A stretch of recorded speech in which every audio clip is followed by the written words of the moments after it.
Сатып жиберген уна азыркы кезге чейин айдоочунун атында болсо, тез арада транспорт каражатын жана айдоочулук курамды каттоо департаментине барып, сатты алды келишимин каттатуу милдети коюлду. Бул мындан аркы көйгөй убаракерчиликтен арылтат. Учурда сатылган унаны табуу үчүн атайын сайт иштеп жатат. Мында келишимдин негизинде сатылган унаны кайсыл аймакта жүргөндүгүн билүүгө ыңгайлуу шарт. Ошол порталга кирип туруп, ээси ошолго жазыш керек. Кайсы номердеги машина, фамилия, имя, отчествосы ким?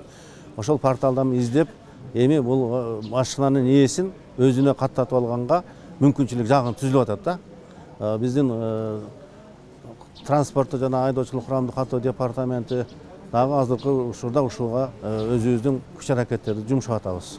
Учурда келишимдин негизинде уна сатып алган жарандар көп кездешет. Сатып алуучу башка шаарда жол эрежесин бузган болсо, айыппул мурдагы уна ээсинин атына келет. Ага ылайык атына унасы катталган тарап айып акчаны төлөөгө мажбур болот. Ээси штраф төлөгөндөн кийин баягы машинаны өткөрөр да келет да. Ошону келгенде мен мына сага штраф төлөдүм, сен ошо штраф төлөп кой деп айтышы мүмкүн. Же болбосо ошо машинаны кимге саткан болсо, ошонун дареги боюнча сотко кайрылат. Сага мен машина саттым эле, сен ошону укук бузук кылып турсуң, бүгүнкү күндө мага келди. Машинаны өзүңө өткөрүп, мына штрафты төлө деп айтат. Же ал төлөөдөн баш тарткан учурда анда сот аркылуу кайрылып, ошол штрафты өндүрүү боюнча сотко кайрылса болот.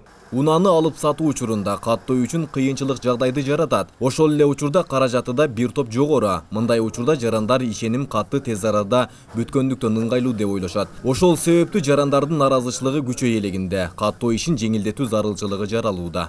Алды сатты процессин жөнөкөйлөштүрүш керек, анан арзандаштырыш керек. Ошондо ар бир адам ар бир сатып алган өзүнө өткөрүп алат. Эмнече өткөрбөйт? Ошо баягы араң кыргыз сөз бар. 40-ына чыдап, анан бирине келгенде чыдай албай калат да. 500 000 сом таап машина алган адам 5 000 сом менен өткөрө албай калат да. Анан ишеним каталат 500 сомго. Ошону бир такси кылып эле 1000 сом сыяктуу кылып туруп, өткөргөн 1000 сом төгүп туруп, өзүң өткөрө ал дей турган деңгээлге түшүрүш керек да. Коопсуз шаар долбоору эми башка аймактарга да таратылары айтылууда. Жалал Абад облусунда ишке түшөрүнө саналуу айлар калган. Жыл башында 12 жайга камера коюу керектигин билдирип жолдомо жиберилген. Мындан улам Жалал Абад шаарына да жай айларында иштеп калышы мүмкүн. Жергиликтүү бийликтен, мэриядан, областтык администрациядан, анан бизден болуп туруп, бул жерден комиссия болуп туруп, шаардын аймагында 12 жерге көрсөтмө бергенбиз. Акыркы жолу апрель айында келишет алар. Тендерден уткан фирма аркылуу ошол видео көзөмөл орнотулат. Бул видео көзөмөл орнотулгандан кийин бизге эң пайдалуу жагы мына шаарыбыздын коопсуздугу камсыз болот деген үмүттөбүз. Эреже бузбайт, айдоочулар тартипке келет.